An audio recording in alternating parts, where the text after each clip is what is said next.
Procedurally generating interiors when you want to also divide and separate every single room into what it actually is pretty difficult. In fact, up to now, we didn't have this. But thanks to a community member in the Discord, Blackout, thank you so much, we now have a way of doing just that.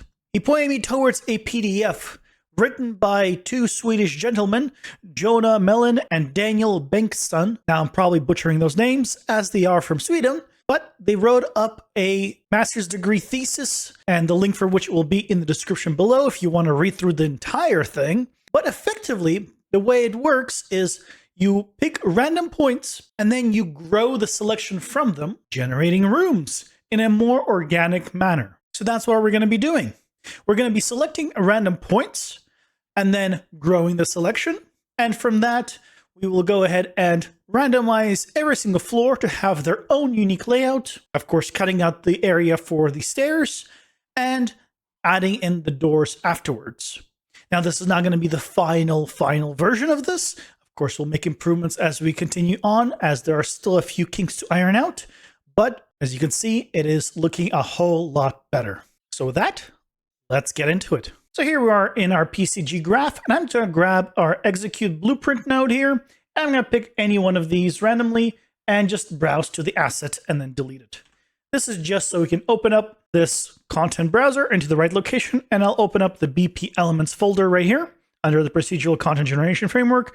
Go to set point color, and I'm going to duplicate this, and I'm just going to rename it to interior rooms. And I'll go ahead and move this over into our PCG folder. Now let's go ahead and open it up and let's clean this up. So I'm going to remove this point loop body, remove the linear color, and then I'm going to open our execute with context. And I'm going to clean up some stuff here.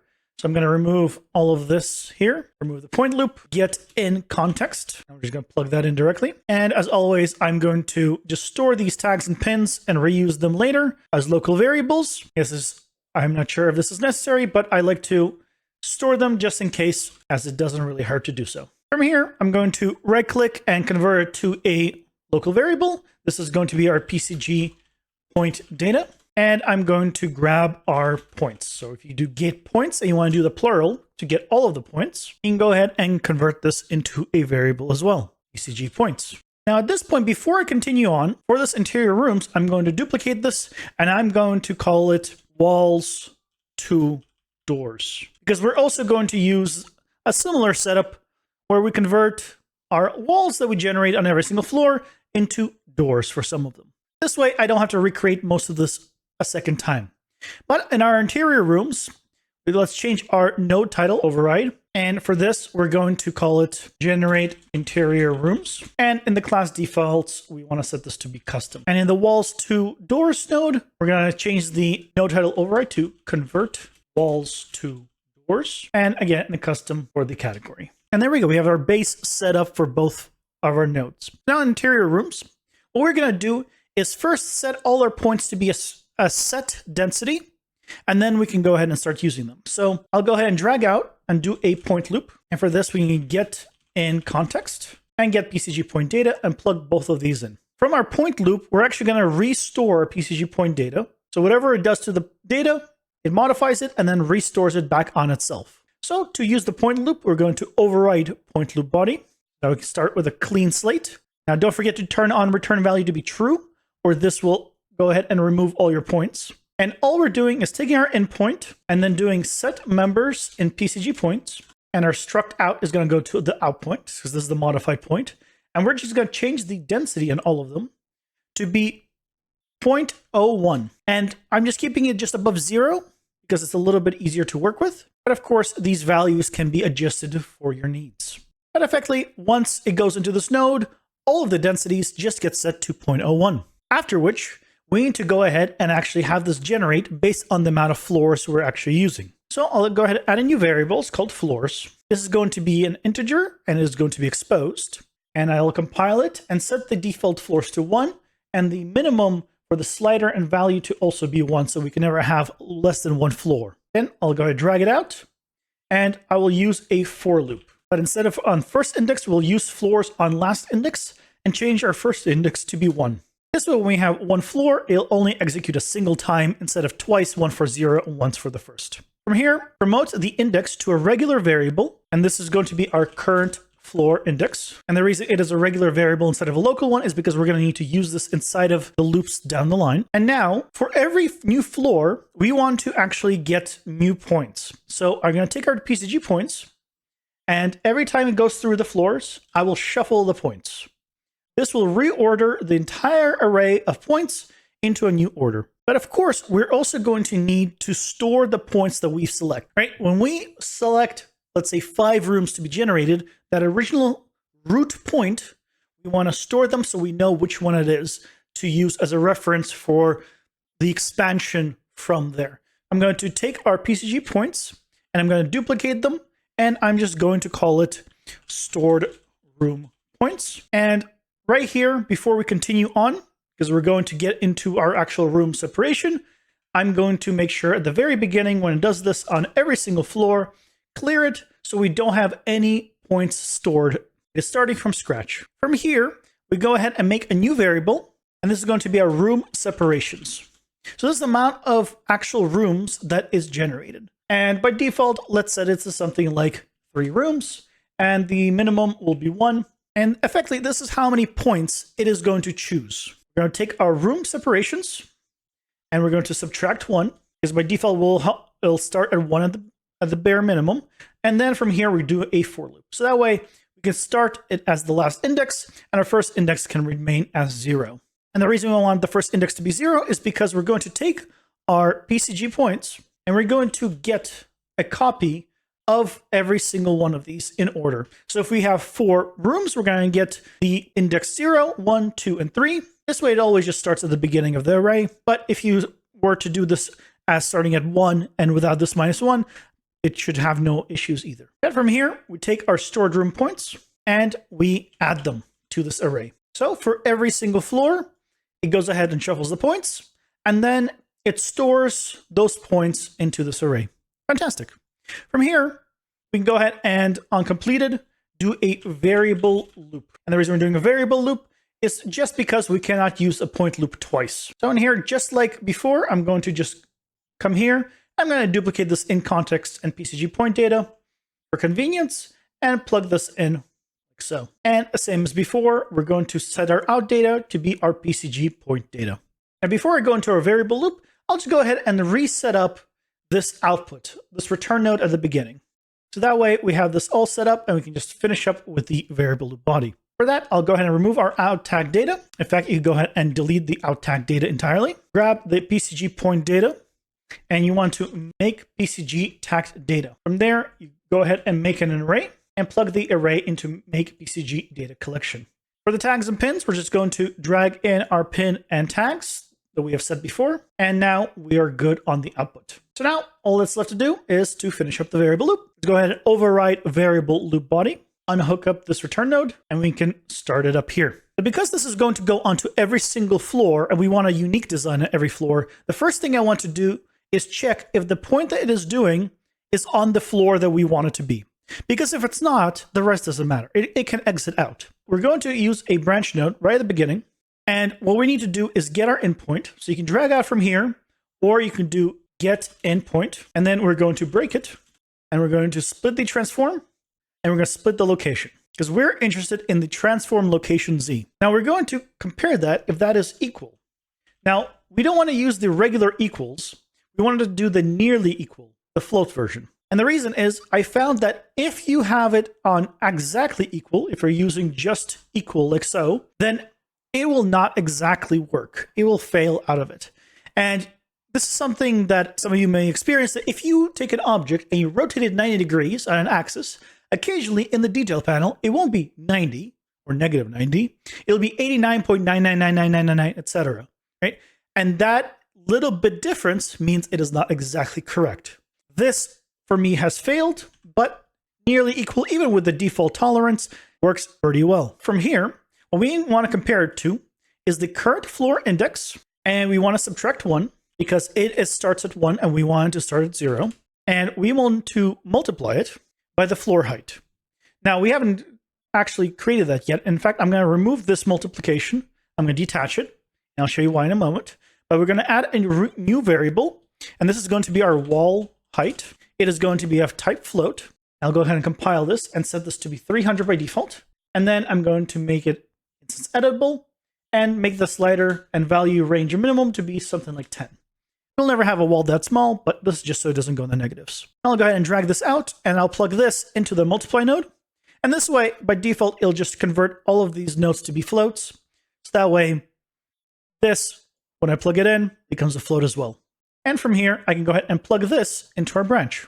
So now we checked if this is on the correct floor. Well, if it's not, we can pretty much exit out, right? So we can come here, and under false, what we want to do is return this. We don't have anything to return, so I'm going to right click on the return value, promote to local variable, and this is just going to be our stored points. But of course, nothing is set yet. So what I'm going to do is first add the points to the stored points. And the points we're adding is just our endpoint.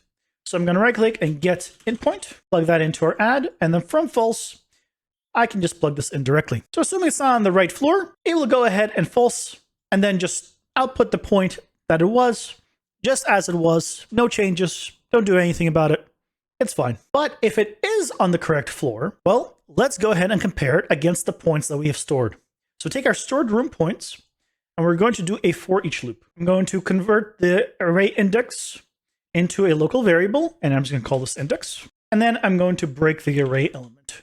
And I'm going to split the transform and split the location as I did before, because we need to see if it is effectively within a certain range along the X and the Y. So for the X, we're going to search again, nearly equal for the float and nearly equal for Y on the float. And we're comparing it against the points. So the X compares with the X, the Y compares with the Y.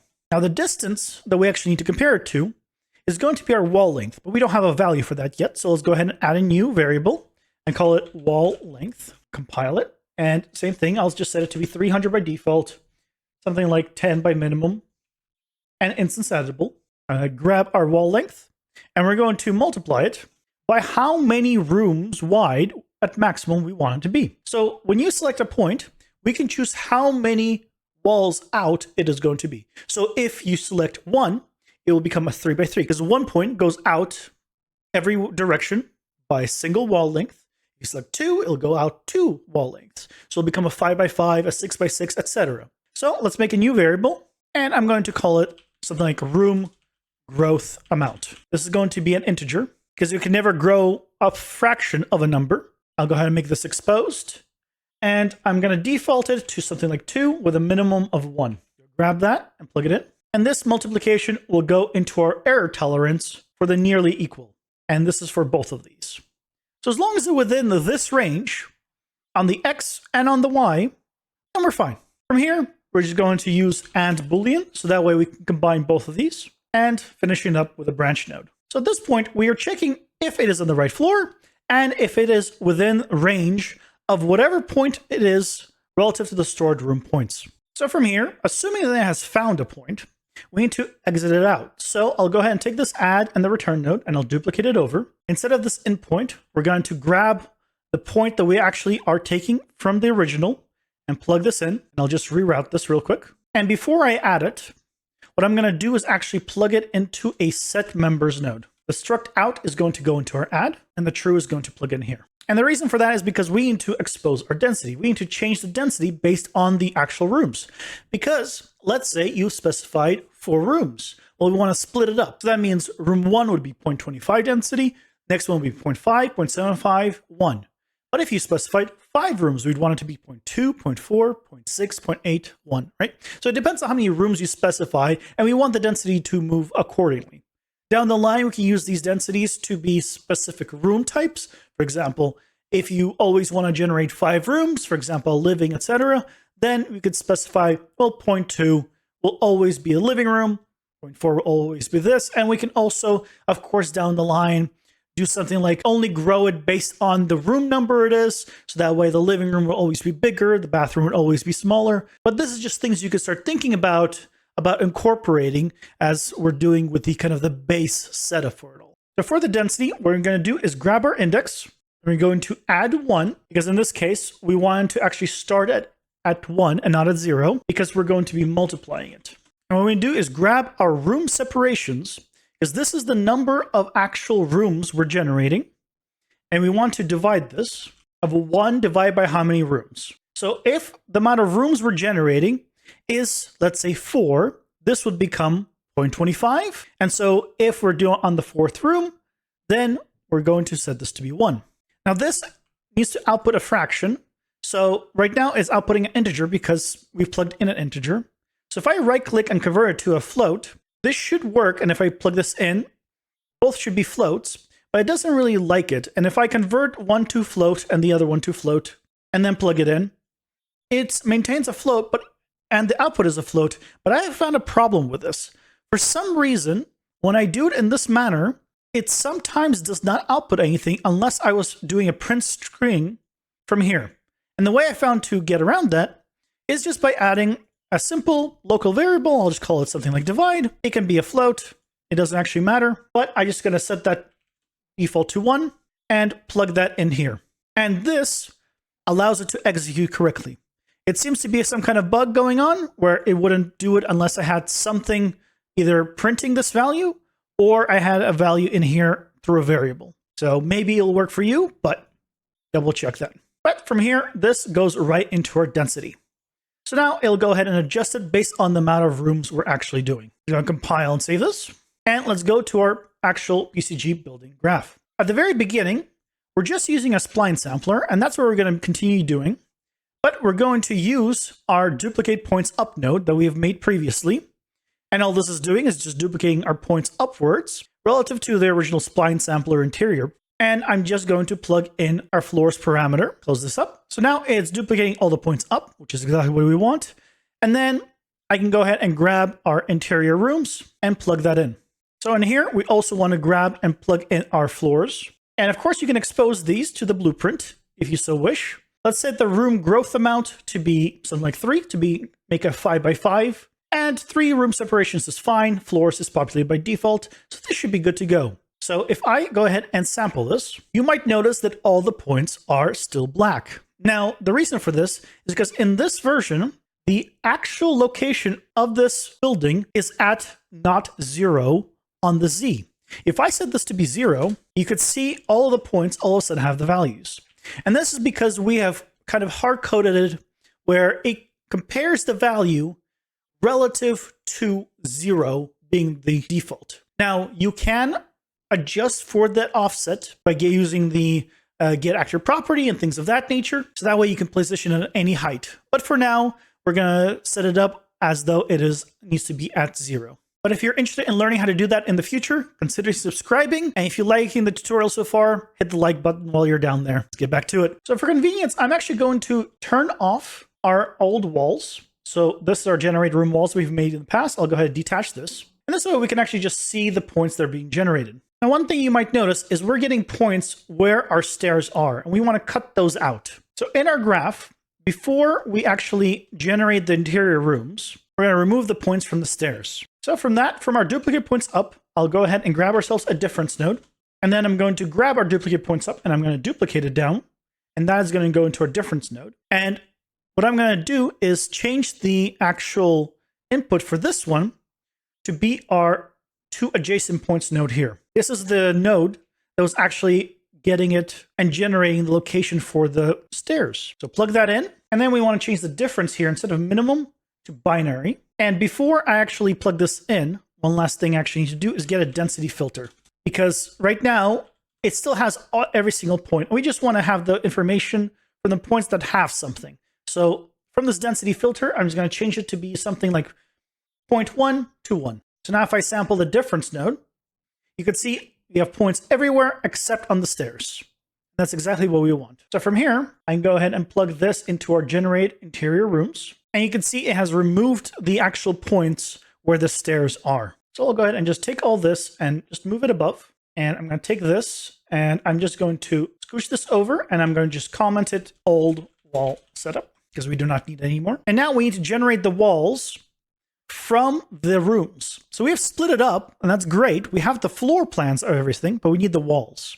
And for that, what we're going to do is use the same method we did before for the exterior walls.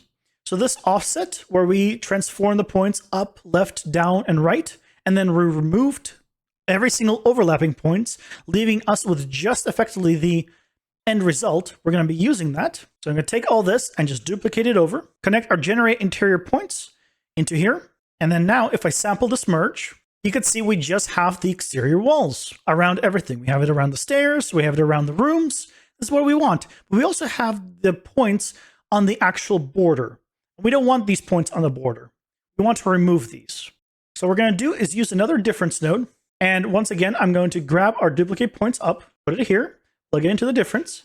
And the duplicate points up is because we're going to be using this merge node from our exterior walls, and we're going to plug this right in here. Now, the duplicating of the points up originally is happening in this multi-floor node, but now we have the separate node that takes care of this. So now if I sample this difference node, you can see we now have the exterior wall points, have the different densities, but they are not actually touching anything on the outside. So if I just hit compile a few times, you could see it is going to generate new wall setups, and none of them are ever touching the exterior walls, which is exactly what we want. Now we have this, we can actually just try out the walls. So I'm going to take our original interior walls and just duplicate it up here. And I'm going to add another transform points node, because in my case, I need to offset them by half of their length on the X in the negative.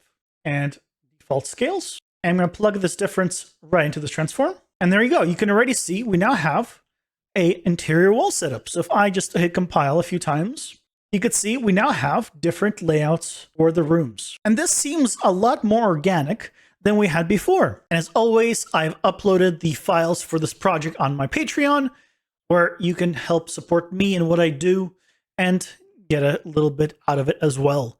And thank you so much to these lovely patrons who help support what I do. It really means a lot to me. And if you want to join the community, you can join us in the Discord. The link's in the description below.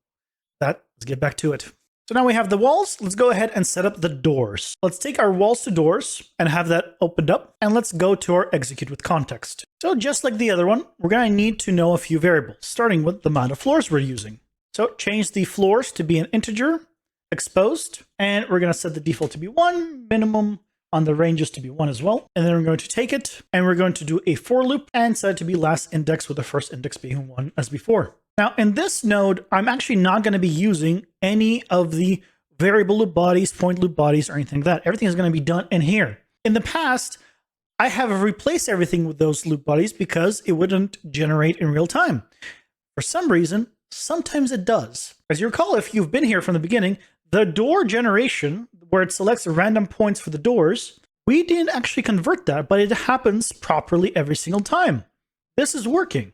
So in certain scenarios, in certain setups, this has no issues. This being one of them, and so I'm using it here. If it runs into an issue down the line, we'll go ahead and address this, but I found it was much easier to do it this way. So everything is going to be effectively a local variable unless we need it exposed. With the index, I'll go ahead and right-click, promote to local variable, and this is going to be our floor index. And as this is our loop, this is where we actually are completing it out of.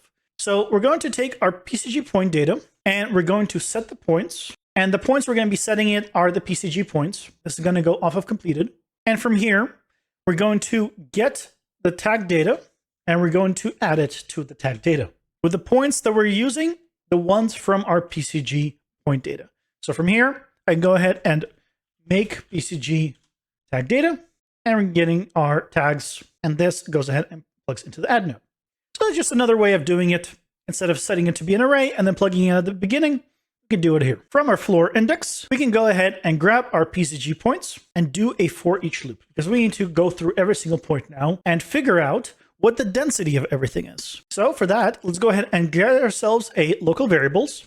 This is going to be densities stored. This is going to be an array, but it's going to be an array of floats, because the actual densities are a fraction usually. So from density stores, we're going to grab that, and we're going to add unique, because we only want to store it once. Loop body will plug this in, and the actual value we're going to get from the array element, we're going to break it, and we're going to plug in our density. So for every point, it's going to store the densities that we're using, and we're only going to store it once.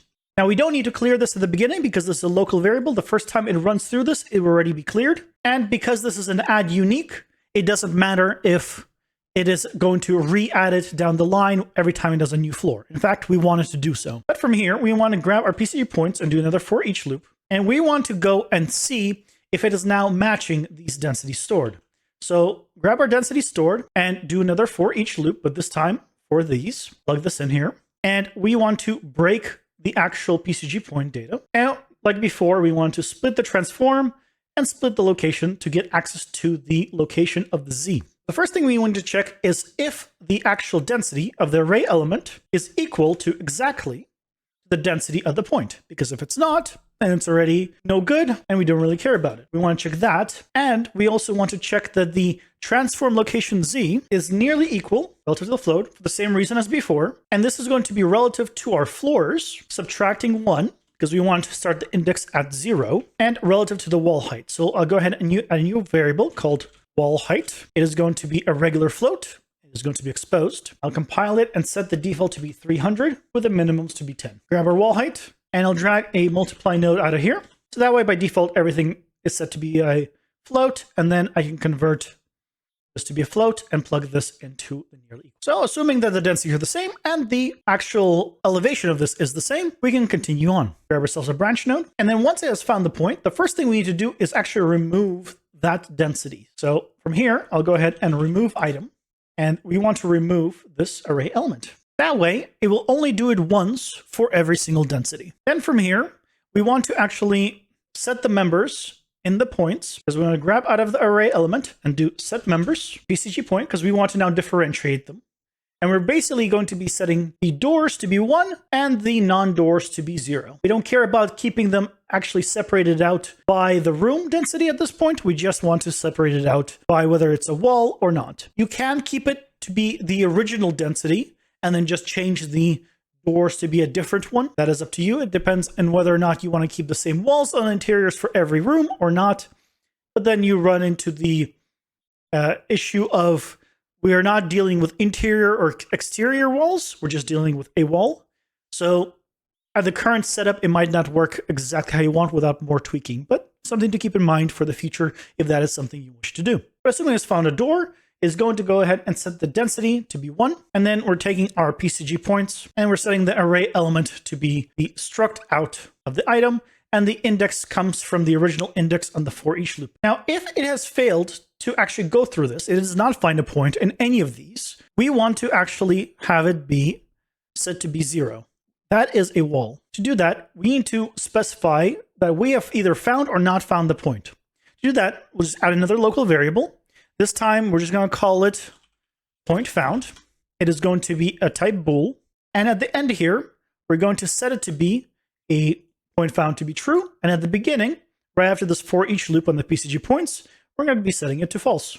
So every time it checks again to see if it found a point. And if it has, great. If it hasn't, then we do something from it completed. So from here, we'll go ahead and grab ourselves a branch node and we'll check if the point found is not true, if it's not Boolean, and we also need to check that it is on the correct floor. So if it is on this floor, then go ahead and set members in PCG point and set array element. I'll just duplicate this over, plug this in, and we're going to change the density to be 0.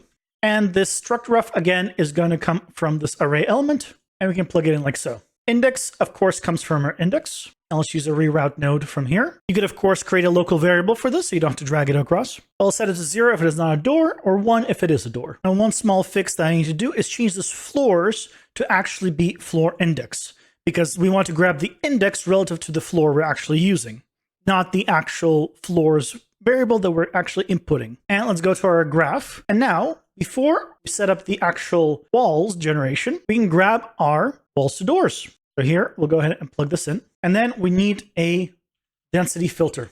So first we'll do a 0.99 to 1. This is going to be our doors. And I'm going to do a 0 to 0.99. Basically everything else. You can of course do 0 to 0.01, right? Because we're doing 0, but it doesn't hurt to grab extra.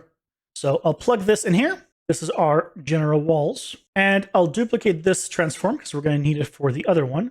And I'll grab our transforms for the actual doors. Plug this in here. And now if we come here, you can see we have generated a new room and we have some doors. Now, the doors aren't always perfect. if I recompile this a few times, you can see it's generated a door here, but it has not really generated a door anywhere else. And if I recompile this a few times, so there's a few kinks that you still iron out where it's not generating the doors correctly. But if I set this to be only one level and I click generate a few more times, you can see it actually is working pretty well of generating a door where it needs to. So there's just something that I have missed that I'm still trying to iron out of where exactly it needs to place a door. But now you can see there's a door here, right? There's no doors here. So it's not perfect. But again, we will iron this out in the future, right? There's no way of getting in here except through the outdoors, but we don't want to just count on that. But nevertheless, we now have it working all the way up. No matter how many floors we specify, we'll always have it being generated. If you're now wondering how do you use this building and what to do once you've created and generated it, well, check out this video right here where you can learn how to bake it down to a blueprint or a full static mesh.